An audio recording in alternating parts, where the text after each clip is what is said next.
Hello everyone, and thank you for taking a look at my channel. My name is Tom Petrie. I'm a nutritionist from Mechanicville, New York. My YouTube station is Perspicacity Matters, and my topic that I'd like to present to you today is on fake news. What motivated me to want to do this brief talk, was this article that was by Dr. Ivan Oransky and Adam Marcus, who are co-founders of the website Retraction Watch. It was published in The Watchdog on January 20th, as well as the LA Times and a number of national newspapers. And the title of the article is Fake News Invades Science and Science Journalism as well as Politics. Now, I'm going to quote from the article, and it said, Oransky and Marcus cite several dubious findings that were published in scientific journals that purport to engage in peer review, but may not always be as reputable as they seem. These include a conspiracy-mongering claim that the vapor trails behind jet planes contain toxic materials, not merely ice crystals, another usually questionable study linking vaccines to autism, a longly debunked connection, and a whopper asserting that HIV doesn't cause AIDS. All were eventually retracted by their publishers, but that only raises the question as how they got published to begin with. Wow. See how authoritative that sounds? I mean, I wouldn't question, if I read that, who would question something like that? Well, we can go back about 180 years to a book entitled On Liberty to think about this subject a little more clearly.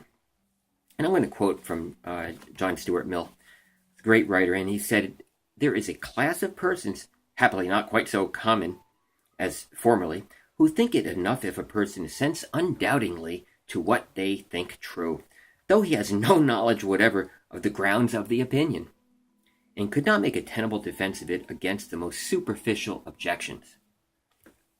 Wow. Yeah, that describes this article. We're going to have fun rebutting this in the next, actually it's going to be video 3 and 4. All right, so before rebutting those assertions, those 3 claims, which by the way are false, we need to talk about fake news. The first thing we need to understand is that it's always been with us. It goes by different names, and it doesn't matter if fake news is coming from the alternative media or from conventional journalism. The name itself obfuscates the problem because the media has been lying all over the place for decades.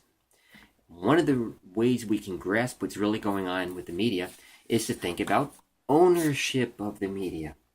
Okay? This is ownership of the media from 1983 to now, where it used to be 50 corporations owned most of the media in 1983. Now it is 6. All right. Now, we're talking about fake news, but you can also call fake news biased news. You can call fake news propaganda, and you can call fake news, more respectably, public relations. Now, public relations is a sort of a term that is how we improve our relations with the citizens. But it's also a way in which we manipulate them into doing things that they otherwise may not do. And public relations was started by Edward Bernays, who was the nephew of Sigmund Freud back in the early 1920s. His first major success was when he organized a march down Fifth Avenue of women who defiantly lit up Virginia Slim cigarettes and then started the habit of smoking. Wow. That's success of public relations. Well, another one in public relations is, this is more on what they don't tell you than what they do tell you, is something I talked about in detail in my book, The Mainstream Media's Anti-Vitamin Agenda. And that is the fact that deaths from herbs and vitamins, or negative information on herbs and vitamins, get way more attention than prescription drugs. Okay? And yet the third leading cause of death in America is prescription drugs for conventional treatments. 250,000 deaths per year. The first two causes of death are cancer, 576,000, and heart disease and stroke, 500,000. So when Stephen Belcher, the pitcher for the Kansas City Orioles, died of a heart attack after taking Ma Long, that's a herb for weight loss, very good herb, by the way, it was taken off the market. And yet there were 55,000 people who are alleged to have died after having taken Vioxx, a COX-2 inhibitor for inflammation, like arthritis. And which brings me to this question. One death, an herb gets banned, and 55,000 with the drug, and that gets banned. So can you see how the media was slanted on this issue? Lots and lots of articles about how bad vitamins are, very few on drugs. Maybe it's because they're one of the biggest spenders in advertising dollars. Okay, so one of the big problems we have with the way we understand fake news is the problem that was explained in one simple phrase by Albert Schweitzer. He was a famous doctor living in South Africa in the early 1960s. He was asked by a London reporter who had been interviewing him, what is wrong with man? And he said, men simply don't think. Not only don't we think, we're not learning critical thinking, because critical thinking is not taught in our schools. It's not. I mean, we're just not learning critical thinking. We are told what to think, how to think, but we're not giving the tools with which to go deeper into the material we're given to either embellish it, improve it, add to it. We're told about Andrew Jackson, great president and all that, but we're not told he was one of the first real estate investors pushing in a sort of a brutal way western pathway through the United States, and in the process killing thousands of Indians. It's kind of left out. And there's so many other examples. But one of the good examples is the subject of lead. Now, lead was an additive to gasoline in 1922. Charles Kettering from the Sloan Kettering Memorial Cancer Institute, and he was also on the board of directors of General Motors, discovered that lead added to gasoline tremendously improved its fuel efficiency. Okay. The problem is that lead is highly toxic, and that presented a problem. So they hired a public relations firm, and they are telling people, including Sloan Kettering, by the way, that lead is good for you and small amounts in your blood is harmless. That went on until 1970, when lead in gasoline was banned. Now, how did they get this to work for 48 years? Well, they used the science of public relations and how we choose words. And they hid the funding, and they don't tell you about third-party funding. Like General Motors was behind the push for the safety of lead, funding research, just like tobacco industry was doing that in the 40s and 50s and 60s, before eventually people were learning that tobacco is dangerous. So what's the name of the organization that tried to prove to the public that lead was safe? It was called the Industrial Hygiene Foundation. Wow. What do you think about when you think about hygiene? You think about cleanliness and purity. Well, up until 1970, from 1922, we had thousands of cases of birth defects, mental retardation, attention deficit disorder, disruptive behavior in school, allergies, and many other problems caused by this potent poison. That's the power of public relations. And by the way, 30 million pounds of lead was used during those intervening 48 years. So the power of public relations is tremendous. And it wasn't up to the average American to research and figure out that, lead is really poisonous. It's getting into the air we breathe, and it's getting into paint, which I think it was in 1978 that they banned it in paint. So that's the way public relations work. works. We're careful about the words that we use. We're careful about hiding the truth on any topic. And let me give you some examples of how they do this with genetic modification. It's actually quite telling, okay? Let me just go to this page here. Okay, now what they do when they're talking about the